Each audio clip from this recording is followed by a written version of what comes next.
The Passionate Leader, because leadership without passion is just a title. Meeting. We got a collapse in the garage. Get the squad back equipment in here. We got an I-beam gone to a firefighter. Get that out, urgent, transmit a second along. This is where titles end and leadership begins.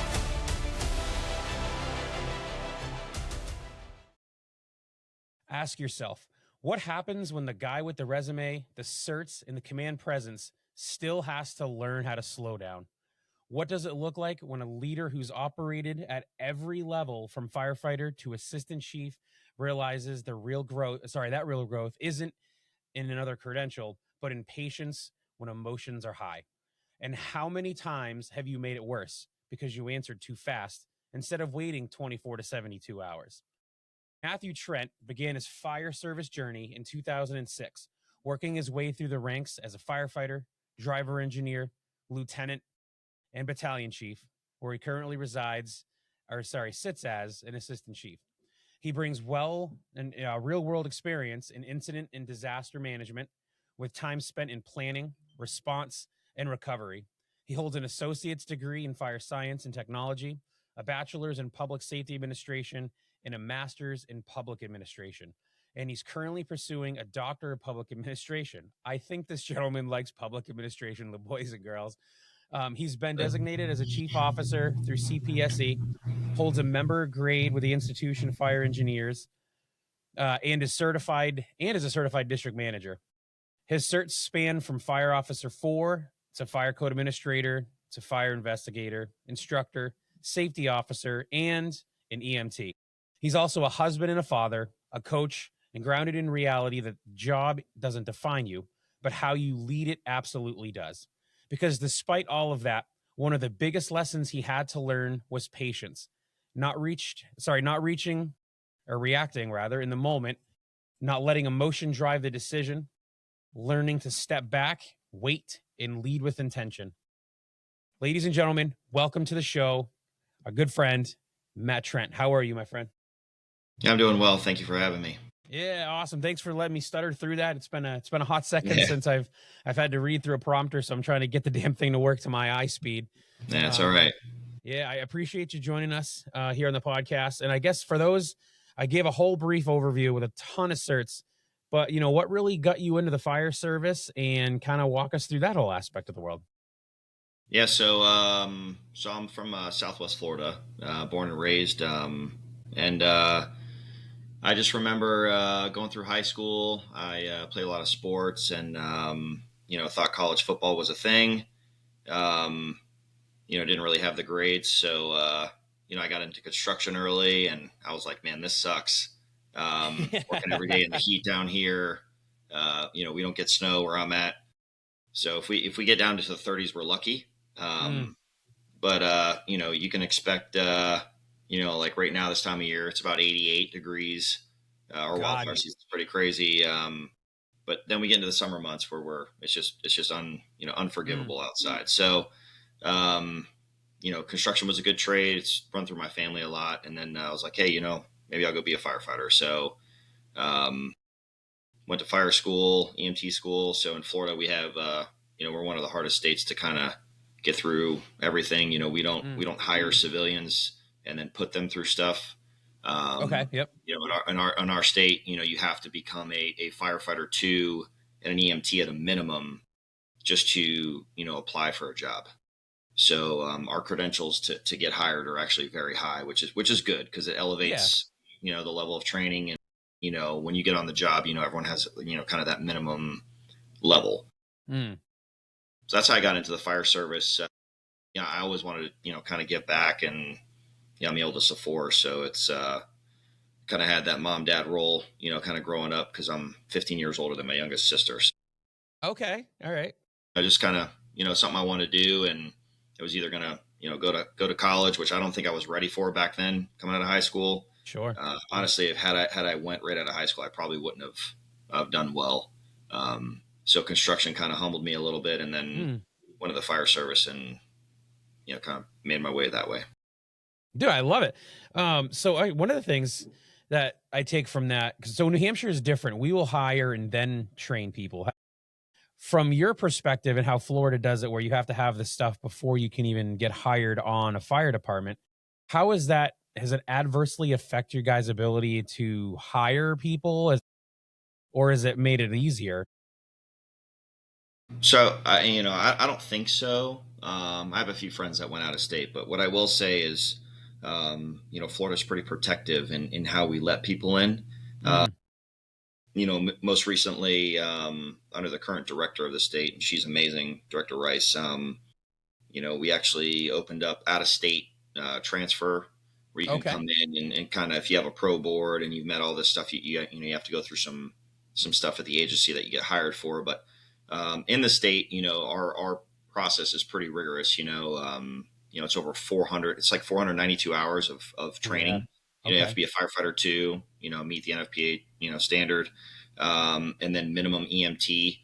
And a lot of our state is actually going ALS. So though medic is required at a lot, especially in the southeast. You Mm, get Palm Beach County, a lot of these larger departments are ALS. They run transport and fire together, and they've been doing it for a long time. But a lot of the rest of the states catching up with that. They'll hire EMTs, but paramedics preferred. Our agency, we're on that now. yep. We just started transporting last year. So, first of its kind, and it's moving that way.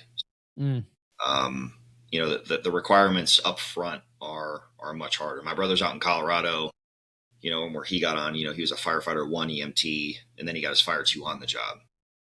The minimum here is fire 2 EMT to get on pretty much anywhere in the state.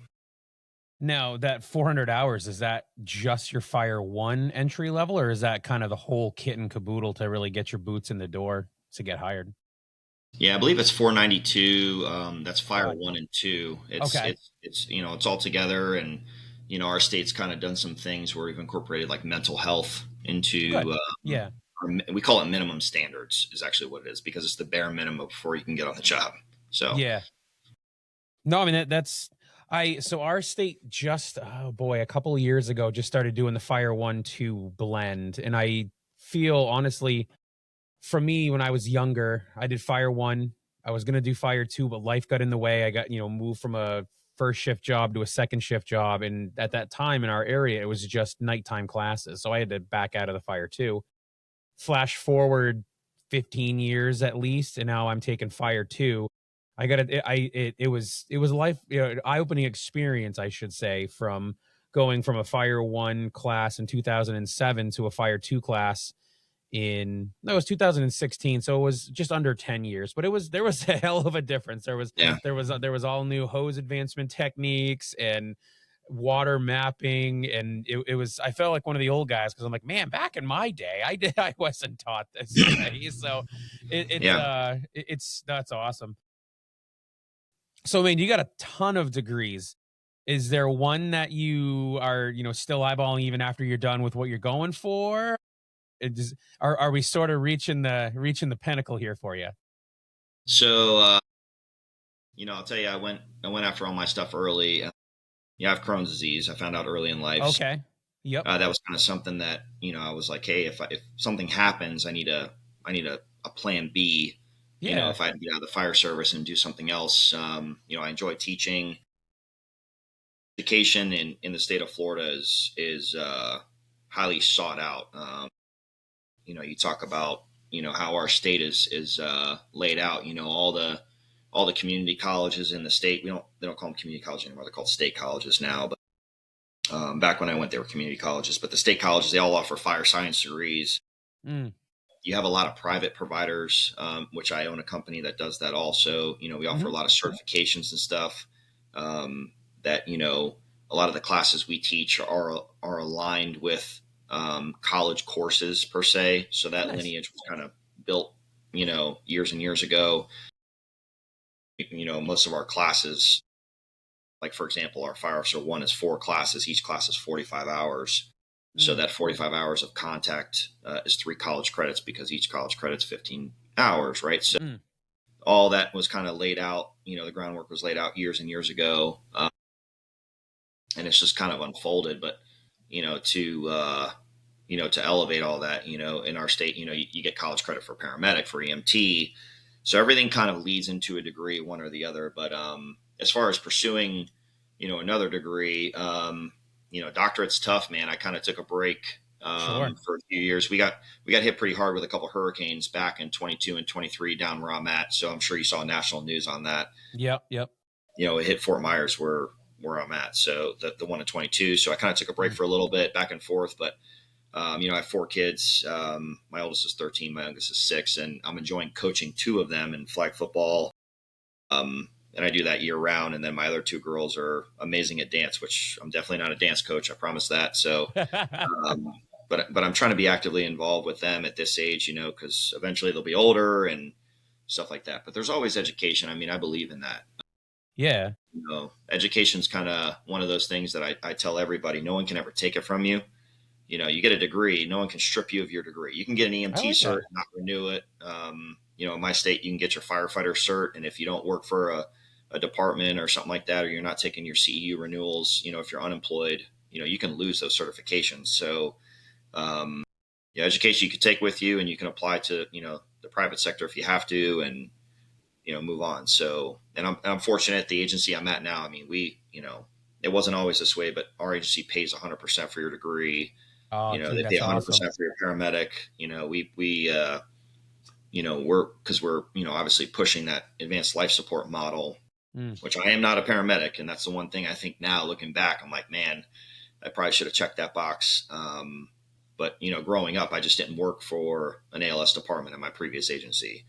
So, now everything's kind of moving advanced life support, and that's really the way of the future.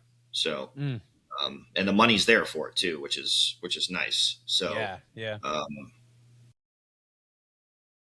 Now, I got a question about, so I know up here, CEUs and stuff like that, we don't have a Con Ed requirement other than, the NREMT type stuff.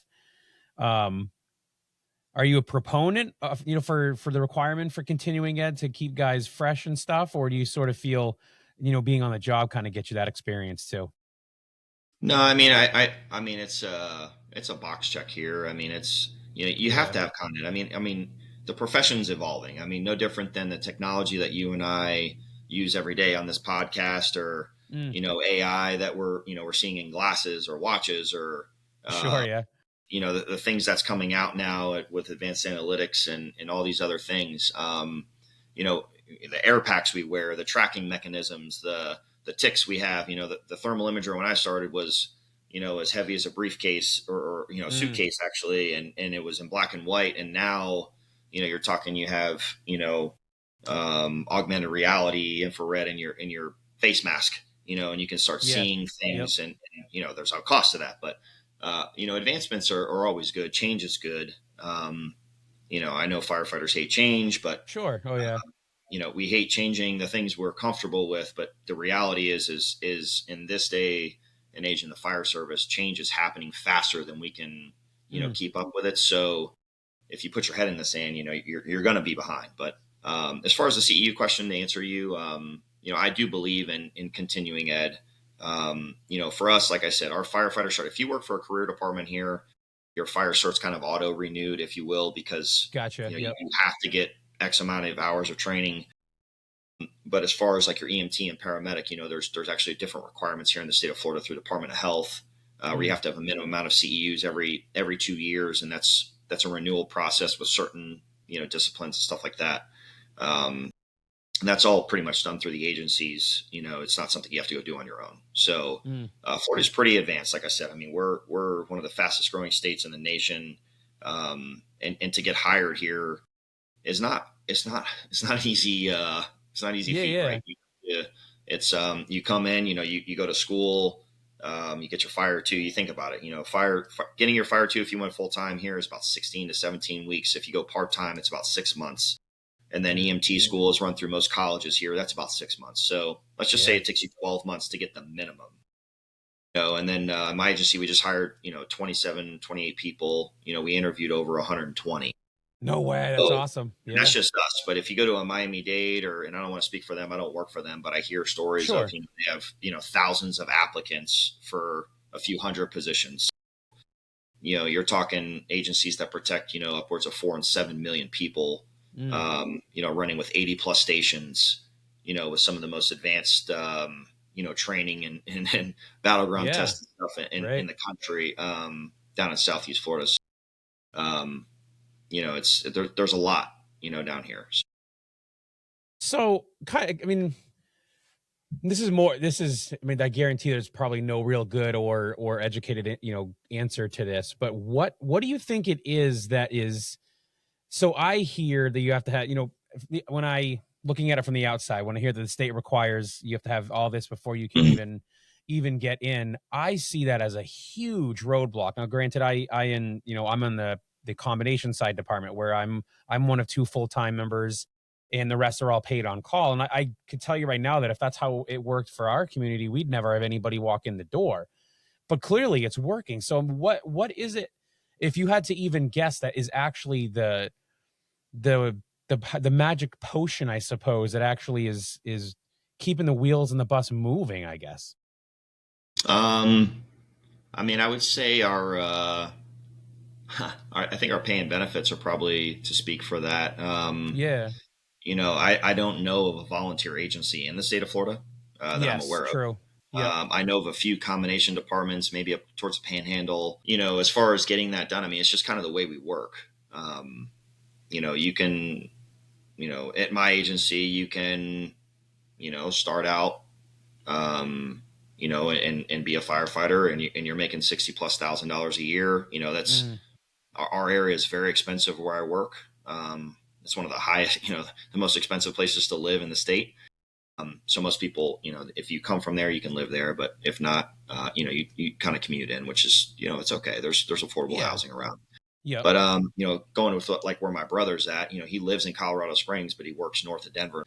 So he drives 2.5 hours, plus or minus to go to work. So, Wow. but Yeah. I think it goes back to, if you can make a career out of it, and that's what you do for a job and everything else, that's fine. But if you're, I don't know what your compensation is where you live, and, if you have, state retirement or anything like that, or if you get health insurance, but we get all of those things. I Mm, mean, we're at the point in my agency where, like we're pushing our people to go to medic school. And, not only do we pay for their paramedic school 100% up front, but we also, if it's a shift friendly medic class, we'll put them, we'll assign their shift to where it's not on their school day. So when they get off sure. shift, that's when they go to school. And then we're giving them $7,500 incentive to go to medic school a year. Okay.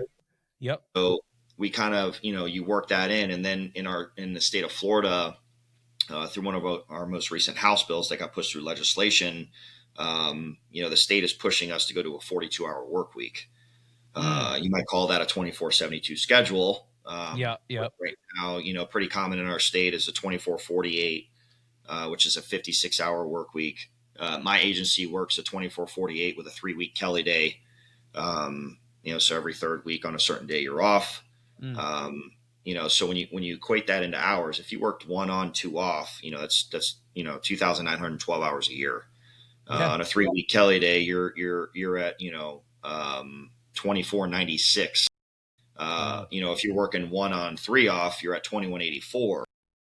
So, and the idea behind that is, less exposure to all the bad stuff, carcinogens, you have more Sure. mental health, R&R kind of thing from the stuff that you see every day. The idea is to limit that, constant day in and day out, Mm, if you're running, 15 to 20 calls a shift, that, constant overload of just getting beat up by the job, sleep deprivation, and all those mm, things. So the state of Florida is very progressive. I mean, we have cancer presumption. If you get cancer, we have that state statute. Agencies have to, there's money that you get. There's a lot of things in place. We have heart and lung in Florida statute.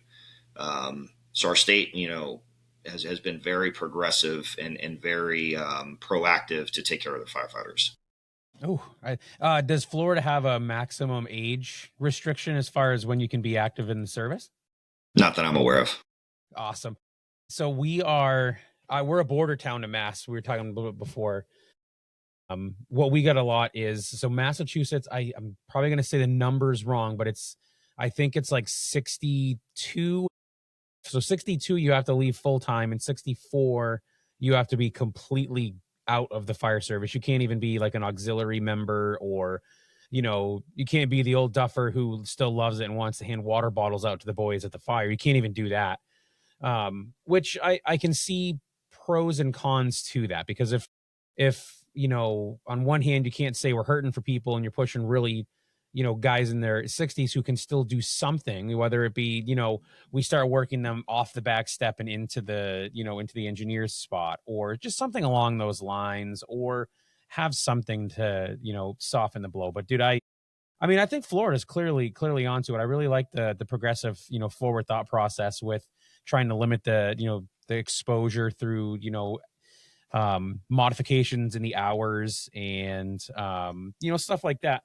And now, the flip side of that, because I listening to other podcasts and stuff like that. So I mean, full disclosure, I work what you could classify as banker's hours full time on Monday through Friday, 8 to 4. I'm as administrative hours as you can get in the fire service.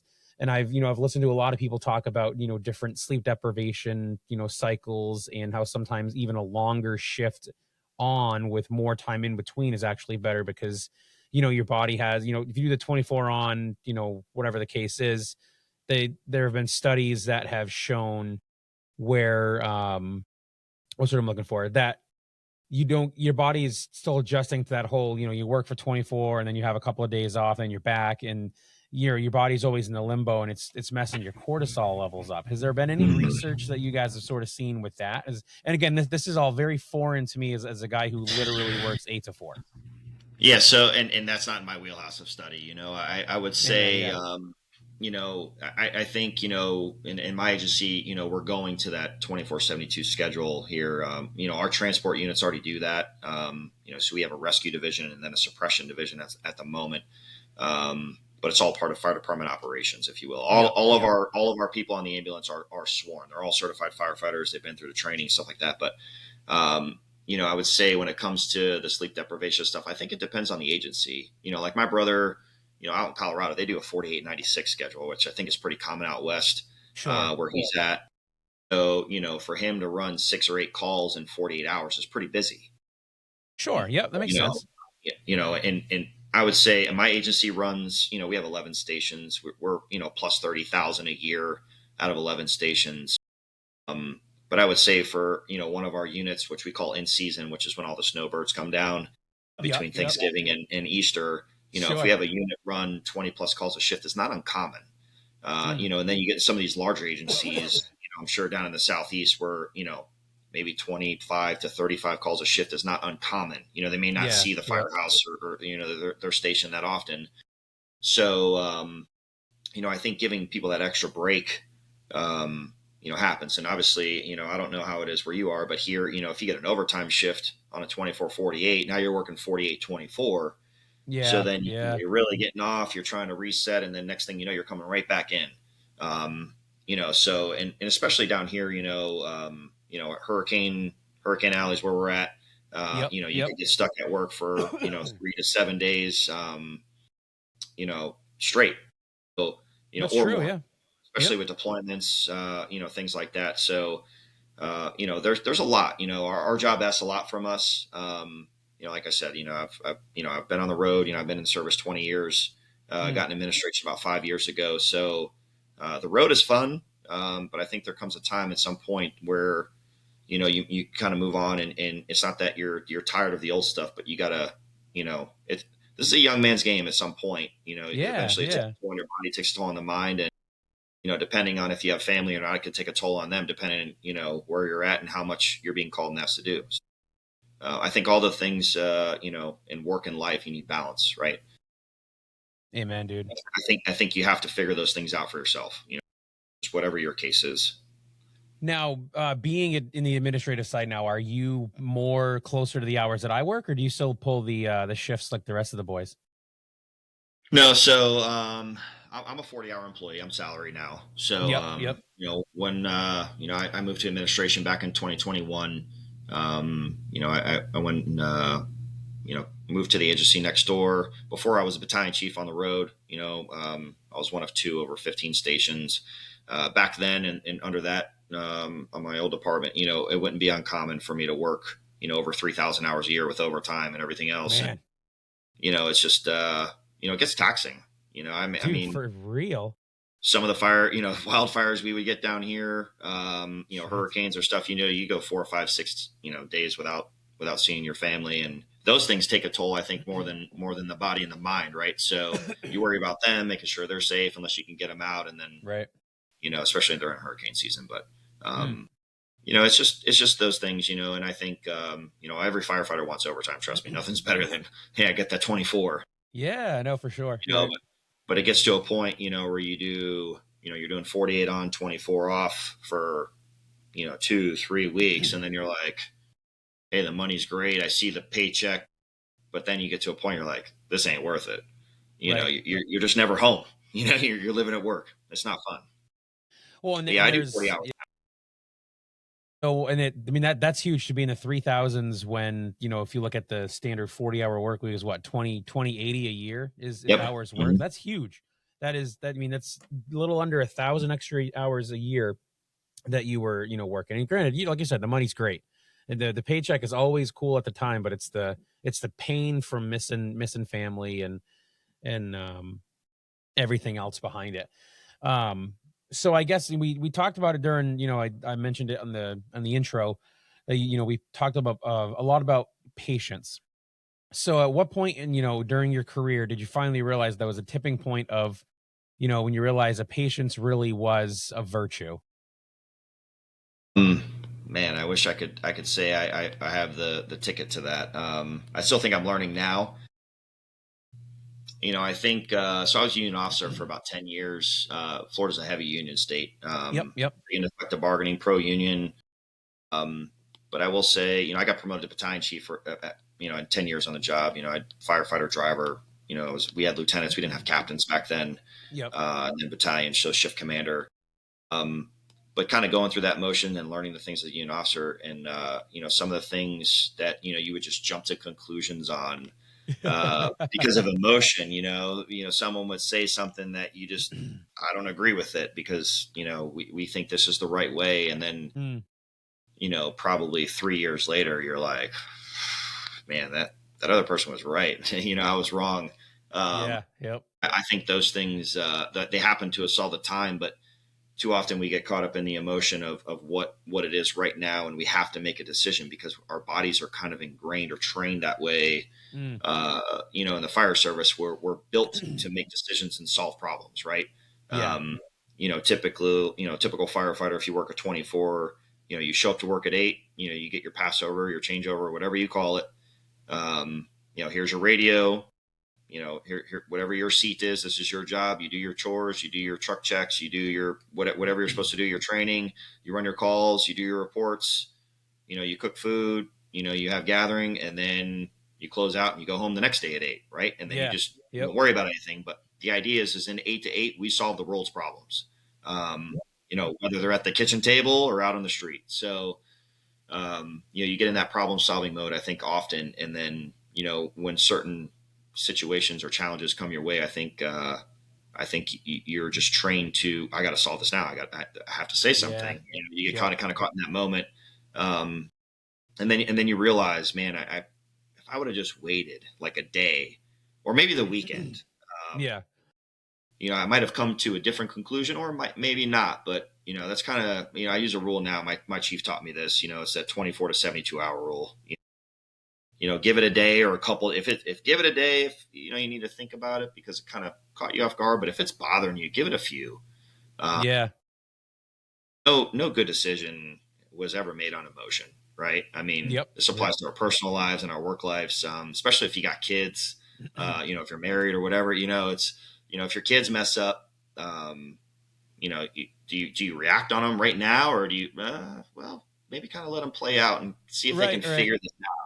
So, kind of let them fail. And I think it was Simon Sinek that said it, in one of his leadership talks. It's he talks about if you treat your employees like you treat your kids, you're going to be a good leader.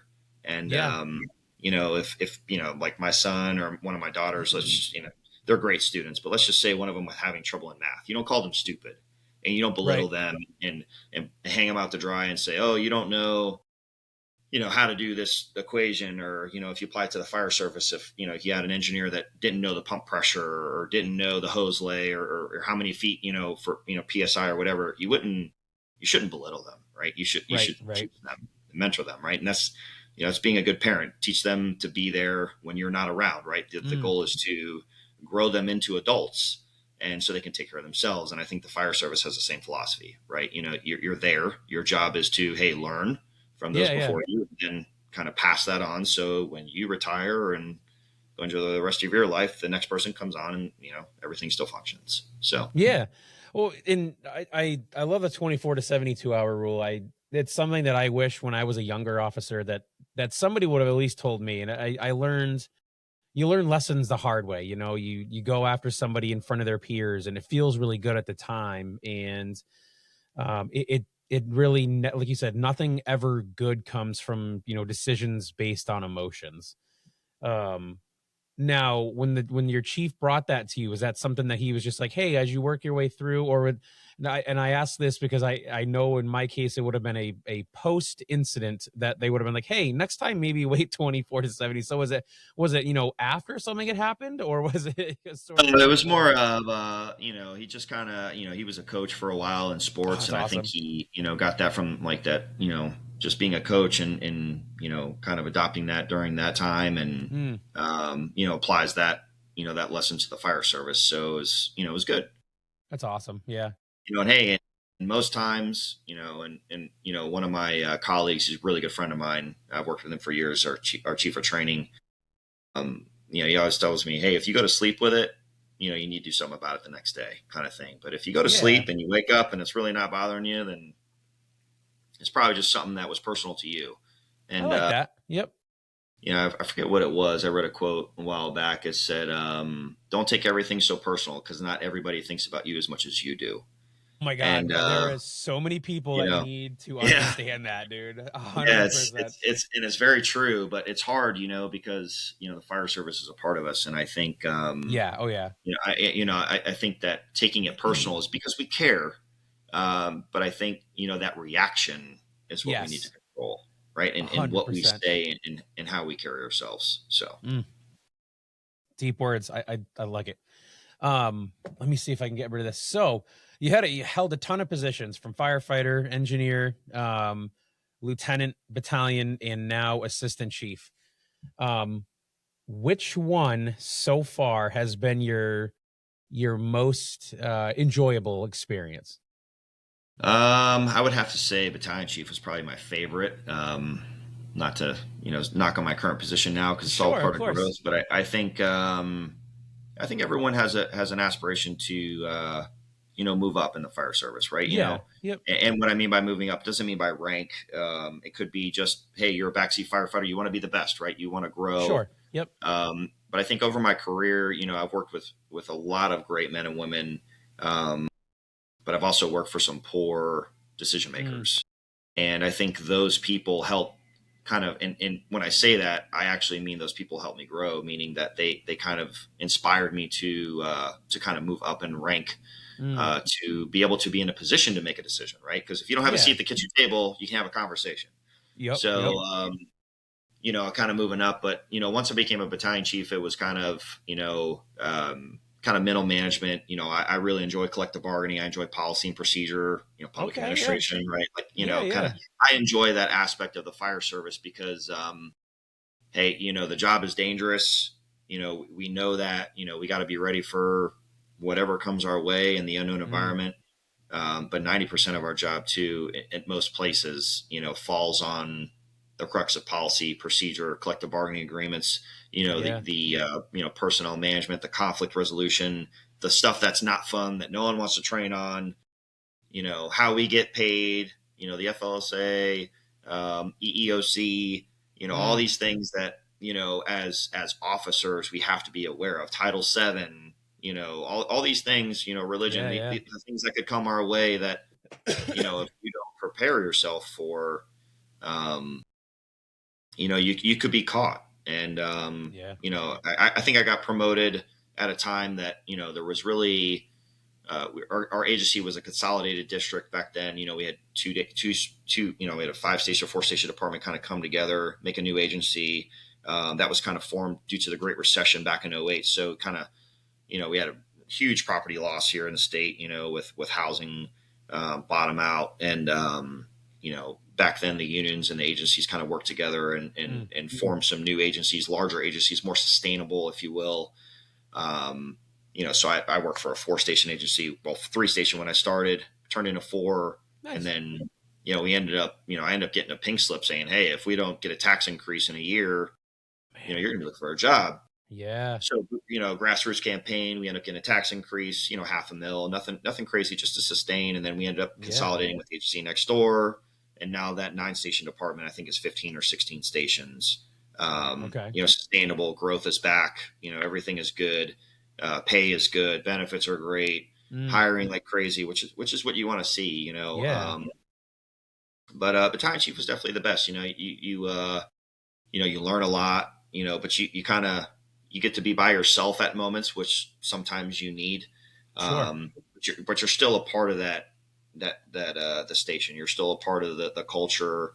But you have a little bit more effect on the influence of people and their growth and development. Right. So I think that's important. Once you go administrative, once you go to the chief level, you can still have the respect and trust of people. But I feel like, sometimes you're looked at like you're on the dark side now. You're not one of us because you don't sleep over at the station or you don't know what it's like. You don't wake up at 2 a.m. for the fire or the medical call anymore to go to the nursing home or something like that. So you're just looked at a little different. But like I said, I think battalion chief, company officer was an amazing position too. Being a line lieutenant, I was a lieutenant for a few years, and you get your own engine, you get kind of do some stuff, and you get your own crew. And I think that's where a lot of the growth is. I do think the company officer position is the most influential position in the fire service. Everything kind of lives and dies by you. I think your crew looks up to you. People look at you for leadership. That's kind of where you kind of get to write your own story. And, that's where you get to interact with, other supervisors for the first time in your career and make decisions at a supervisory level before they go up or before the message goes down. So it's a fun position. I think that, that line officer, that truck officer, and that shift commander are great positions. Yeah.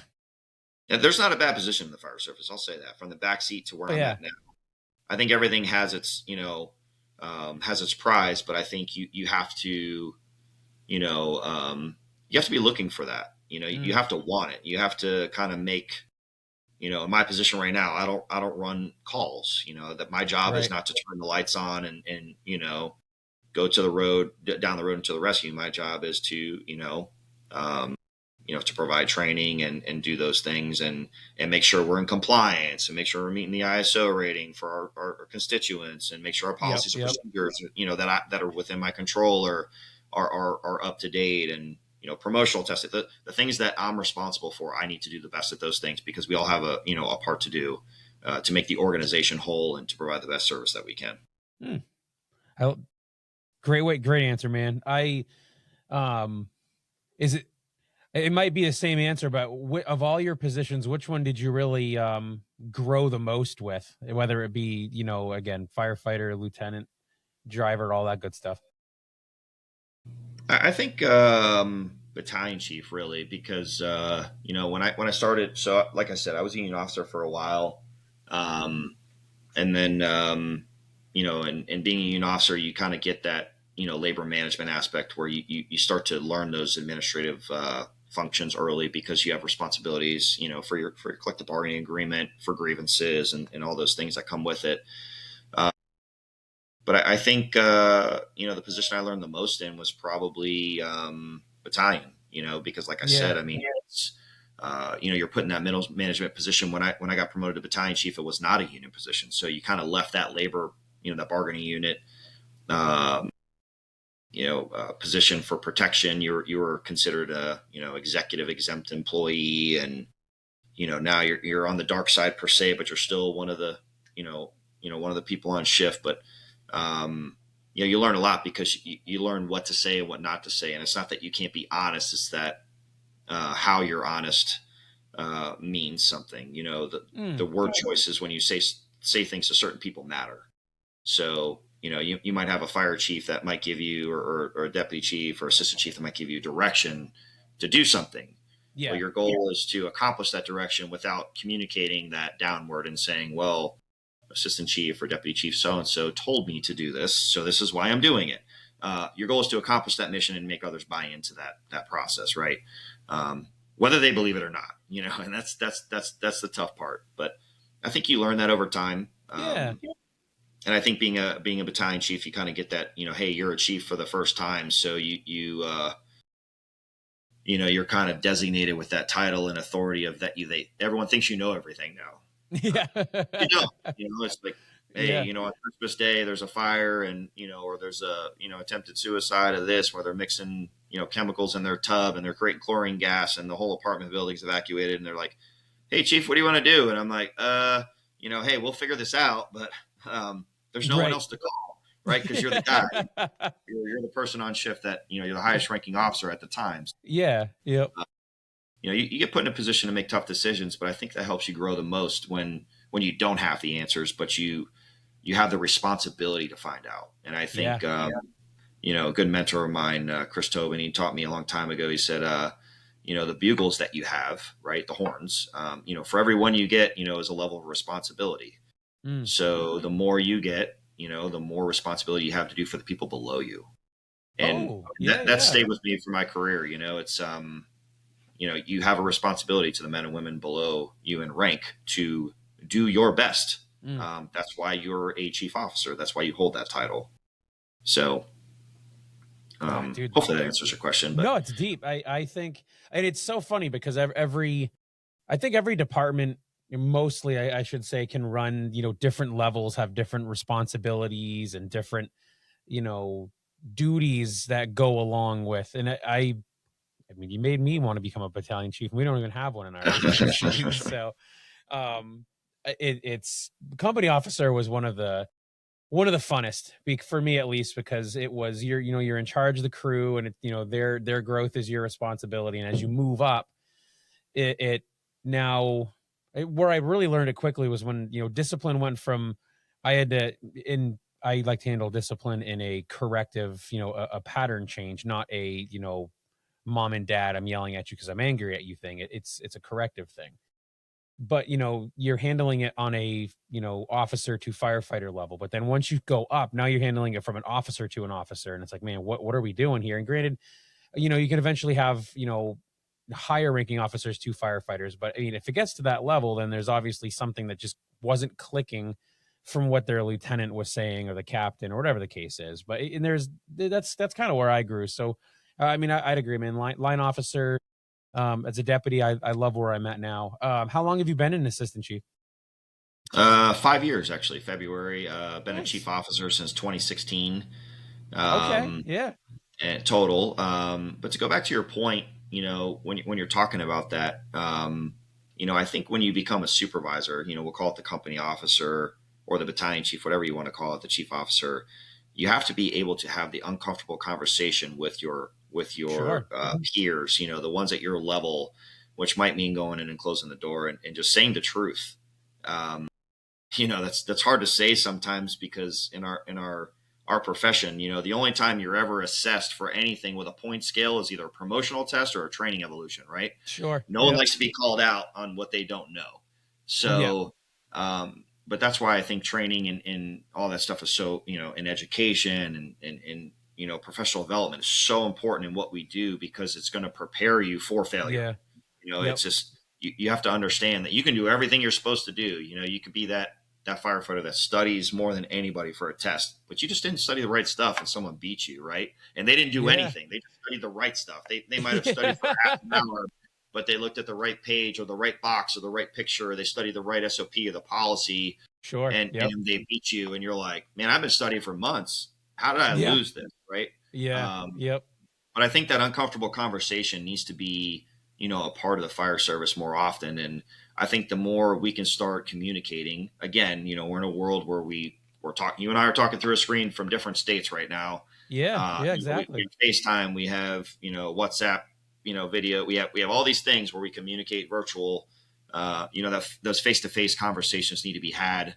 Yes, And exactly. people need to be able to understand it and keep their emotions in check, right? And hey, we're here to solve problems, and let's walk out this door with at least one voice, one sound, right? Yeah, You have yeah, to yeah. have it, especially as an administration and the leadership team. Even if you and another officer at another station or you disagree on training or you disagree on how a call went, the two of you got to figure it out because there's people below you looking to you for, hey, what the hell Yep. just happened?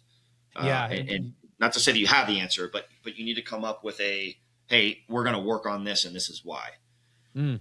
So The unified voice from the top is huge, because if there is not a unified voice from any rank above, so if the firefighters can see the lieutenants and captains and battalions and deputies and assistants and the chief are all on different pages, it erodes the confidence in the organization. So it has to, even like you said, even if I don't fully agree with what you have to say on something, as long as it's one of those, but we have to leave this room underneath some agreement of, okay, so we're going to move forward. I'm going to maybe do a little more research, but for this particular training, I'm going to keep my damn mouth shut, because it's going to erode. If I'm over there being a stick in the mud, being like, yeah, Matt doesn't know what he's doing.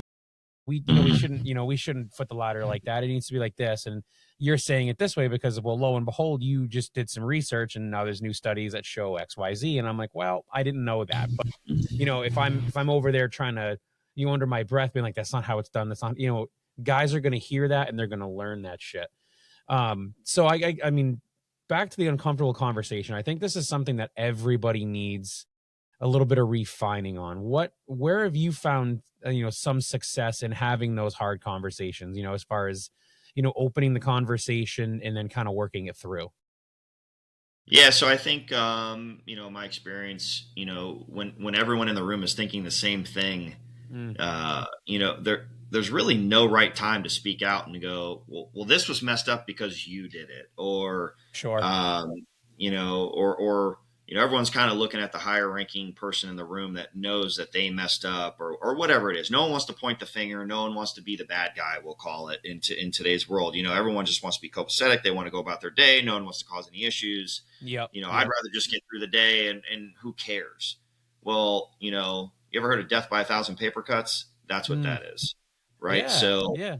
you can walk through life every day and have these really small problems, whether it's outdated SOPs or you have a break in the promotional procedure, or you have language missing in your collective bargaining agreement, or let's Mm, just say you have policies that were that are written from 10 or 20 years ago that are just culture, where you're doing it, you're like, why are we doing this? yeah. That Yep. this just doesn't make sense. um, but that's where you have the conversations. But what I will say is the uncomfortable conversation has to be done with with candor. um, Mm, I'm very big on, hey, everybody has a voice, but you have a voice to the right person.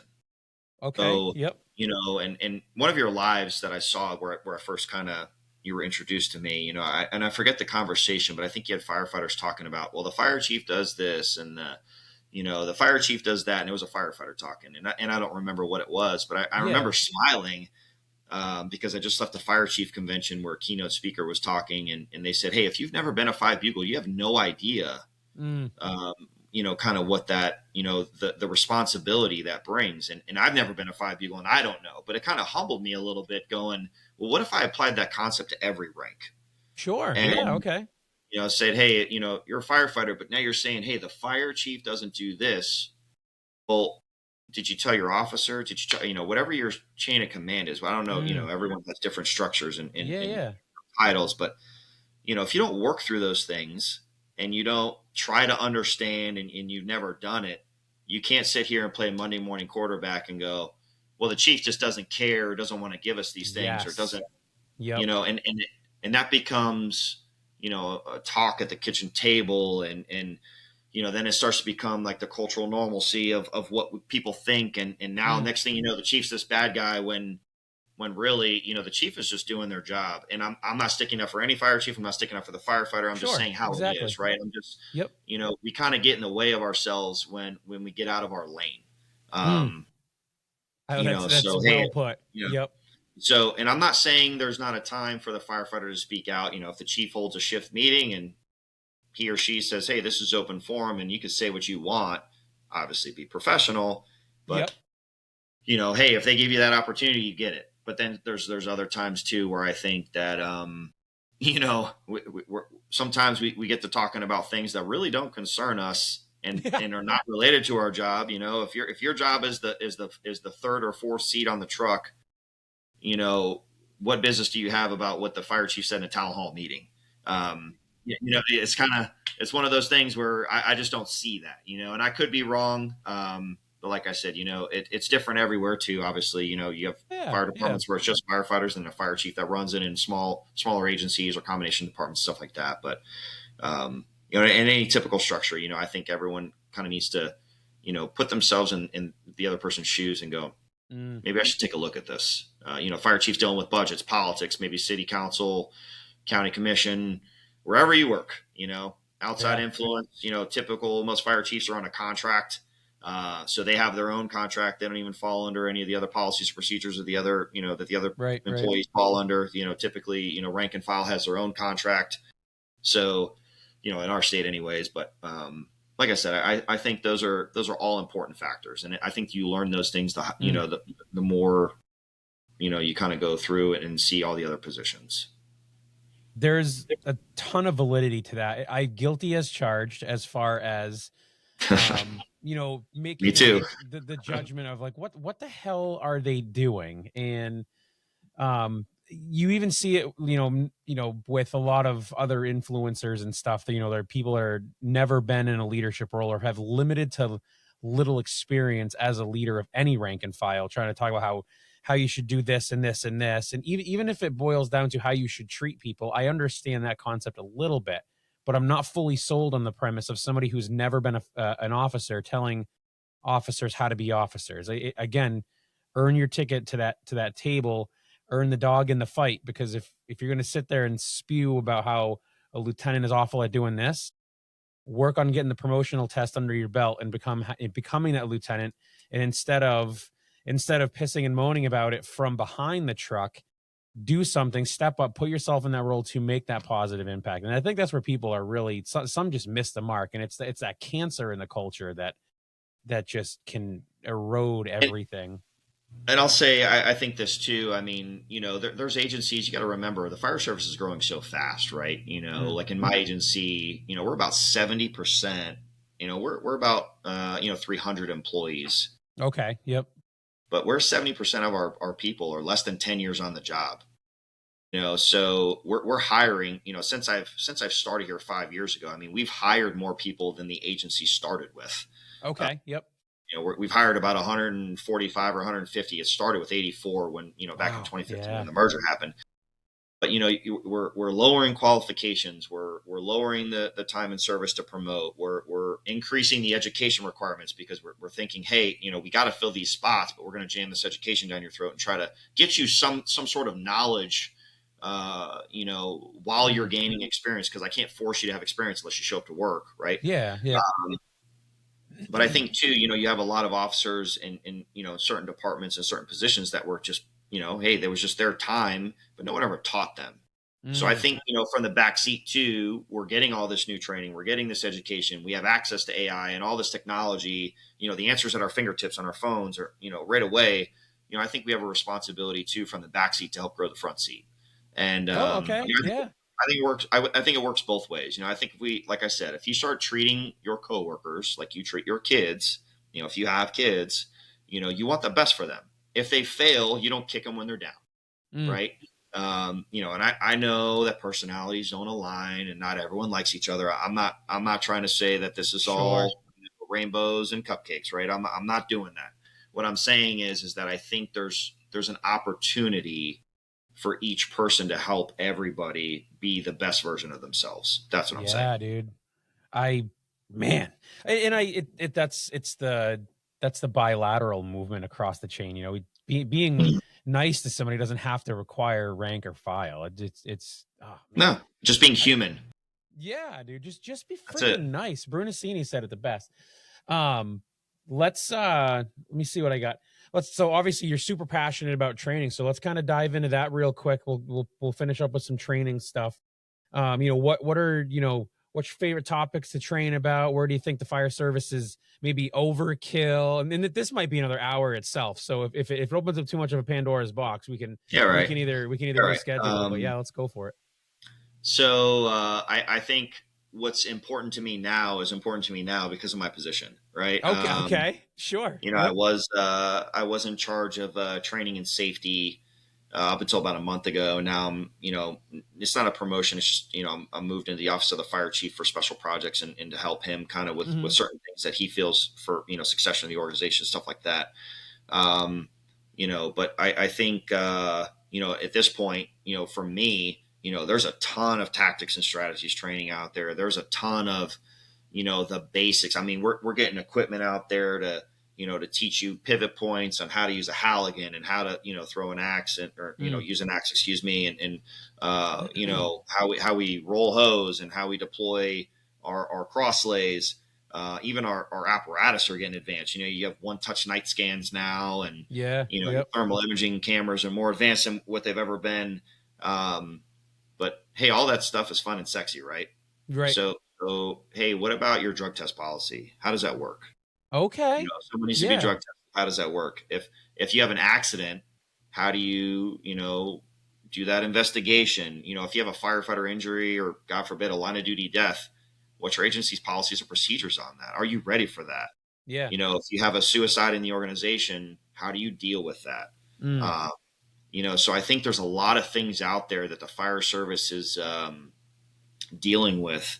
That you hear these crazy stories. It's not crazy. You just heard about it. It's happening everywhere. Right. It's one of those things where, I'm doing officer development training for a department here in Central Florida. I've been doing this now for about a year with them, and kind of going through. I've got all drivers and line supervisors in the class, but the idea when they brought me in here was to, they picked the people. The agency kind of volunteered these people to be here, and which was a challenge at first, right? Because I came into a class where people did not choose to be there; they had to be there. Sure. So exactly. selling them on why they needed to be, but we get into training on some safety officer stuff and some fire officer level 2 level courses, and kind of blend that into things that pertain to their agency. And then now we're in more of the chief officer development. We wrap up tomorrow. I'm actually at a hotel right now talking to you, but that's great. Getting into personnel management, human resources, data analytics. Doing a lot of AI integration into the program, getting into the ethical and legal considerations of what they're doing, firefighter bill of rights, collective bargaining, how to write articles, but, kind of, making them look at things from a perspective of, hey, this is any given Sunday, right? Yeah, You can, it's just like the stuff on the streets, you could get dispatched for a call for, you could have a, difficulty breathing on a patient, right?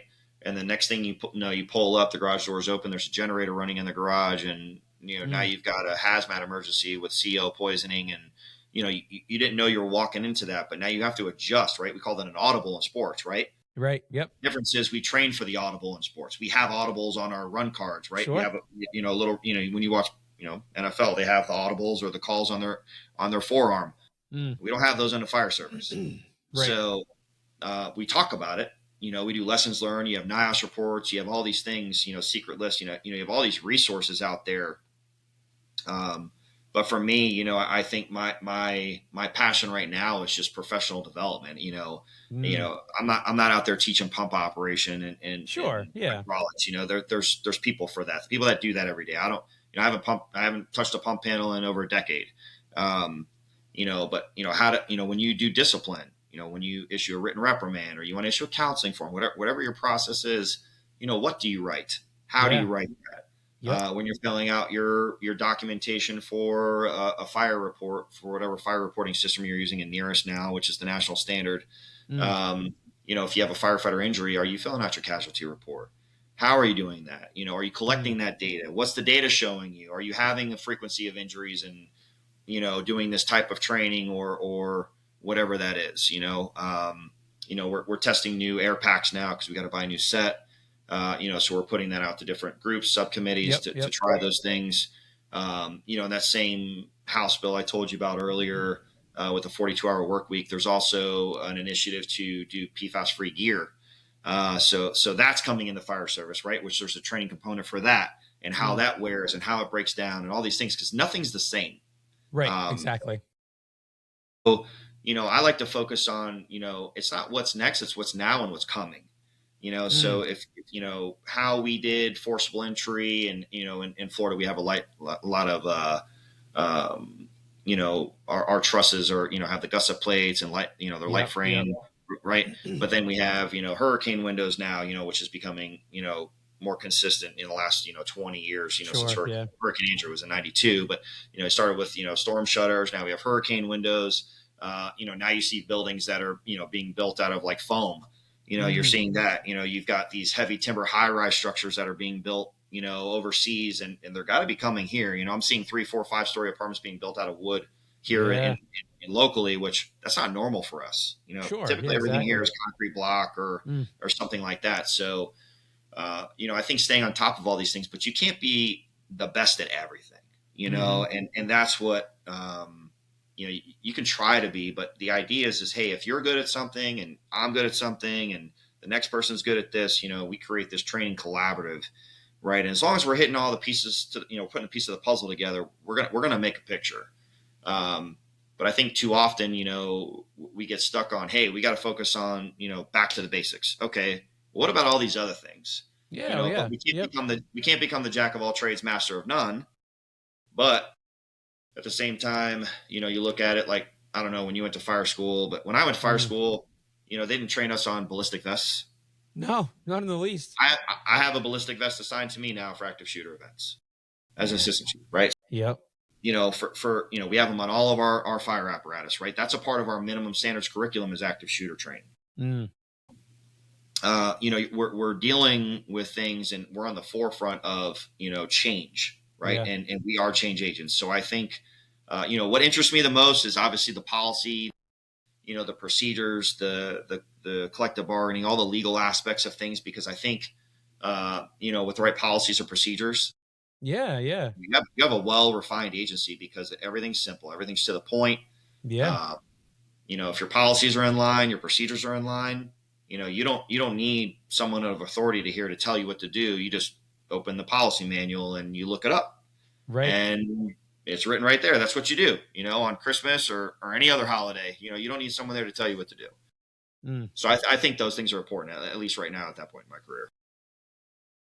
Man, you just opened a box that could be a whole episode just itself to talk about, because I feel that what you're onto it, because we focus so much on trying to get our bread and butter, our we'll do a little bit of auto extrication this month, and then this is the volunteer side more specifically, but we have very limited amounts of time that we have monthly with our firefighters to train, so we try to jam as much as we can in, and everything that gets lost is this. It's the HR type stuff. It's the how to deal with a union grievance, and if somebody has a fair labor standards law complaint, or an equal opportunity, enter the arena here type thing. But that's huge stuff that I think not even just leaders need to understand. I think honestly, if firefighters really knew, because again, bringing it back a little bit to our discussion of the guys in the back step not understanding what the guys in the front or at the front office are trying to do, maybe it opens up people's eyes a little bit, like, holy crap, like these are the stressors that keep people up at night. For the battalion chief, we need to make sure if we get hit with the big one tonight, that everybody goes home and that we did everything that we could, and we do everything we can to make our residents' day of their lives as better, or if better than it was. Whereas you cross the threshold, so to speak, now it's, man, do we have the policies in place to protect not only our members, our agency, our residents from what are they, erroneous litigation, just stuff that because we're so happy. We are a very litigious and sue happy society where people just, they're out to, they'll spend more money trying to take money from other instead of just going out and getting a damn job. But Yeah, I agree with you, but I think what you're saying though is, I think, again, that bugle, that patch, whatever you want to call it, the badge of honor, yeah. you're a public servant. You took an Mhm. oath, when you signed up for this job, whether you're a volunteer or paid, and I've never been a volunteer, so I can't speak for that side of the house, but Sure. Yeah. I can say that,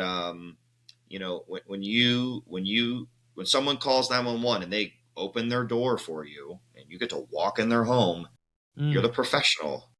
You're expected to know. Yep. Yep. And unfortunately, we don't know everything. But if you're oblivious to the fact that when you go to that house and you think, oh, I got to do this incident report, this is BS, and I'm just going to Yes. write in here, we went there and did this or did that, but you don't take the extra 10 minutes to be detailed in writing, or you didn't educate yourself to know how to write, know how to spell, or at least use spell check. Yes. And then you Right. get subpoenaed 3 years later because that patient died or something Mm. happened, right? Because they believe, malpractice or negligence exist, Right. and then you go back and you look at your written report and you're like, what's this? And you're being subpoenaed and then you get called to the stand. Now you're in front of an attorney grilling you on the report that you wrote. Mm-hmm. I know firefighters are like, well, that's BS. I show up, I'm cool, I wear my gear. Hey, I've been there. Hey, if I don't ever have to put on my gear again, I'm okay at this point in my career. It's not, Right. and Right. it's not a dig. There's just someone else to do that now. Yeah. I don't need to Exactly. do that. Right. Right. Everything, like, it's just like in life, everything goes in phases. I can't do the same thing. I just turned 41 a couple months ago. I can't do the same thing now I did in my 20s. I'm Sure. just not the same Yep. person. I'm not the same body. I'm not the same mind, but I'm smarter now. I hope. But at the end of the day, I think, as far as going back to that, knowing and training, there is that, process of, hey, if you're a volunteer and you get to do extrication once a month and, if you're, I don't know what volunteer training is, but if it's once a week or whatever, take every opportunity you can to go. But when you have downtime, go on firehouse, .com, go on, fire law blog, go on, firefighter, overtime.org. Look at these cases, look at these things that are happening nationwide, and see the exposure, the liability you could put your agency in if you don't understand what's going on, and, because, I know there's fully volunteer departments out there that, hey, the volunteers are it. That's it. And maybe the chief is Right. paid or still volunteer or whatever that it is. Yeah, that's great. What is it? 68% of the fire service is still volunteer today. That's great. We couldn't do it without them nationwide. But the exposure is still the same, right? Whether Yes. you're paid or not, you Yep. still run into the same challenges. Just that opportunity for you to be there as a part of your day-to-day job is not there for you for that, the eligible training opportunity, we'll call it. Brother, dude. We just had this discussion at the office today one hill that I will forever be comfortable dying on is that there's the same, it's the same job, right? We, like you said, the same exposure levels. But what I have a hard time with is sometimes I'm like, guys, could you just do things where you're not doing something to the detriment of the service? It's the social media pages that really like to crap on the volleys, and it's funny, but Yeah, some, I've read some of the comments in your post before. I've seen it. Yeah. And I get it, but sometimes I'm like, guys, can we, as I'm defending them, sometimes I'm, in taking, some lashings myself, I'm like, man, if we could just do some shit that would just help me out a little bit, like don't put yourself out there, or think before we post, or, like you said, the Smiths don't care whether it's a volunteer or a career fire department. They They just don't. want to make their, our job is to make their life better. And but again, just be ready to do it. And like you said, man, the level of requirement, I'm very fortunate to work with my fellow deputy is very meticulous when he does his narratives for all of his reports. And it comes from years of experience. He's got a couple of decades on me, age wise and service wise. So he is very much so in tune, because he has been subpoenaed before. So he knows listen, I got to write this report so that my future me will remember as clearly as I can what happened today, because you never know when it's going to happen. And some of the reports that we get for other ones that I've seen are we'll show up and we, showed up, found no fire, left. And it's like, do a little bit more, like talk to a homeowner or confirmed with, XYZ, or do even worse, even ones that were legitimate fires came, put fire out, left. And I'm like, guys, you got to give us something, or, even when it comes to investigations, because I handle those, smaller ones, we handle it in-house. If it's bigger ones, we bring in the marshal's office. But again, even if they get brought in, it's, I will, I number our pictures. I will go as in depth as far as, I talked to this person at this time. Here's, this exhibit in this file is their witness statement, and it appears as though the fire started, in the area of the ashtray in the kitchen or something, or whatever the case is. Maybe it won't be that, detailed, but it'll at least have something. So again, that if the time ever comes and the insurance company is like, JP, what'd you do? I can be like, well, so on this, this was the investigation. I was not on the crew that day, but I did get called in to investigate, I can bring it back to what the time of the day was, the weather conditions, the,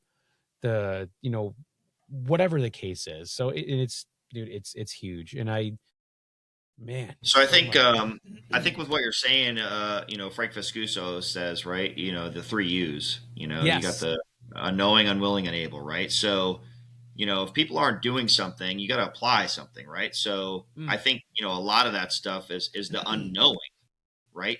Especially for the smaller agencies or maybe volunteer departments, they may not have that, right in front of your face training that, you might get in a career department on certain aspects. But hey, once they've been trained on it, hey, just because you've been trained on it doesn't mean you can do it. So you could be unable. Yeah. Oh, it's true. Exactly. If you're capable of doing it and you know about it, then you're just unwilling. And that's a behavioral trait we got to fix, as a culture. Right. But, if you could apply those, the three U's, we brought Vescuso into our department to do some training for us a few times. And, we saw him as a keynote at the Florida Fire Chiefs, our Fire and EMS conference back in January. And, he talks about these things all the time, and I think, if you could apply the three U's to anything that we do, right? If someone messes up, unknowing, were they trained on it? No. Okay. They're unknowing. It's simple. Yeah. Right. Yeah. If they're unable to do it, is it a task that's either, above their level of comprehension or understanding? Are they not strong enough? Are they not fast enough? Is it, hey, maybe the performance measures that were built are unreasonable? Yeah. You have to look at all those aspects, and then, hey, if they're just unwilling to do it, that's a behavior problem. Yep. And there's correct, how do you correct that? Right. So. Oh, dude, I thank you so much for that. This has been a wicked fast hour. So I will end on our typical question that we give everybody. But before I do, is there anything that you kind of wanted to cover before we wrap it up? I don't think so. Awesome. I appreciate you having me on, man. It's like I said, I watched your live on TikTok, and I kind of got wrapped in one night, man, just kind of watching. It was like 4 or 5 of you talk about something, and I was throwing in a couple comments here and there, but I'm like staying out of it. I'm just listening, and I'm like, there's one gentleman just talking. I'm like, man, I just wish he could see outside of what he's saying. I'm yes. like, it's the answer to his, and I forget what it was, but I'm like, man, the answer's in front of you. You just got to see it. Yes. It was kind of cool though, and I forget the whole workaround, and then some of the other people coming in and commenting that you were saying with, it made it clear, but it's just, you get stuck on certain things sometimes. It's hard to get out of our own way. Yeah. Well, right. I wish we have so many amazing lives, honestly. The conversations, the banter that we can have back and forth, it is as close to a real kitchen table, conversation as we can get without really all being in the, certain things you can't say online, right? Dude, amen. Yeah. So the last question that we give everybody on the show before we wrap it up is, what is so forward looking, you're meeting on the app floor with, somebody who was like, hey, I want to work my way through the leadership ranks. What would be your one unadulterated and raw piece of advice for that firefighter who wants to start their journey down the leadership road? start early and start fast. I think, when I got hired, it was, hey, sit in the back and be quiet. Just learn. Hey, you don't need to go to school now. You just need to come to work and learn, and then go home. And there'll be time for you to go get your FO1 or your Fire Officer 2 or your pump ops or whatever to go. Hey, you could be able to get your degree later or do these things. And I think as fast as the fire service is evolving, I think you go after everything. And my advice to anybody is, hey, get it while you're young. Especially if you get, I tell all of our new firefighters, ask everybody, hey, who has a family? Everyone that doesn't raise their hand, I go, hey, get everything done right now. For those of you that have a family, it's going to be harder to go to school, balance life, balance school, balance your professional development, all those things, because you have other responsibilities, right? At home. But once, if you're single and you're living by yourself, whatever it is, you live with your parents, it doesn't matter. Friend, doesn't matter. Go after everything, take every opportunity you can on and off duty, get as much education, experience, training, conferences, as you can, soak it up, because at some point in your life, you may have something that comes up with, hey, you may have kids, you may, get married, you may want to travel, you may, whatever that is, life points us all into, you may have a death in the family, you may have something else that takes you somewhere else, kind of throws you off your path. But there's no, it's like waiting to buy a house. Do you have enough money in the bank? Yes. You may never have enough, right? You may never buy the house. You may be waiting your whole life for something that you'll never get. Just go do it. The fire service has so many opportunities everywhere. Just because you're at a fire department now that you may not enjoy, hey, you got two options, right? You can either, stay, or you can quit, and both hurt, right? But hey, at some point you got to make a decision for yourself. So, but it doesn't mean you can't go work somewhere else and it won't work out for you. Like some people that apply for us that don't make it. Hey, it doesn't mean you can't be a firefighter somewhere else, just maybe not here. Yeah. Right. Exactly. So that's my message to everybody is, don't take everything for face value and get after everything that you can, man. Go to school, do everything that you can, listen a lot. That's why you were given 2 ears, listen first, then speak next. But at the end of the day, someone's got to do it. And the fire service is so young right now. It's growing faster than we can change. And this next generation of firefighters is going to lead the way. They just got to find their way first. It's not knowing the way, it's finding it. So as long as they do it together, they'll do it in stride. And I'm sure we'll be, you and I will be taken care of once we retire by the next group. Amen. Yep. Boom. We'll leave it at that. Again, brother, I thank you so much for giving me and the rest of the listeners and, an hour or a little bit more than an hour of your time. This has been a hell of a conversation. Thank you. For our guests out there listening, thank you for spending time with us today on The Passionate Leader. If something today hit home, don't sit on it, share it. Follow The Passionate Leader across all platforms and pull up a chair every Sunday night, 8 p.m. Eastern Standard Time on TikTok Live. That's what Matt and I were talking about earlier. This is where leadership meets the kitchen table and real talk drives real change. If you want deeper conversations and first access to exclusive offers, join us on Patreon and step into the inner circle. Importantly, guys, though, be the kind of leader someone else is praying for, the leader you wanted and needed when you first joined the fire service. And no matter what comes your way, remember this: lead with passion, serve with humility, and leave no room for bottom feeders. Until we see each other again, stay safe.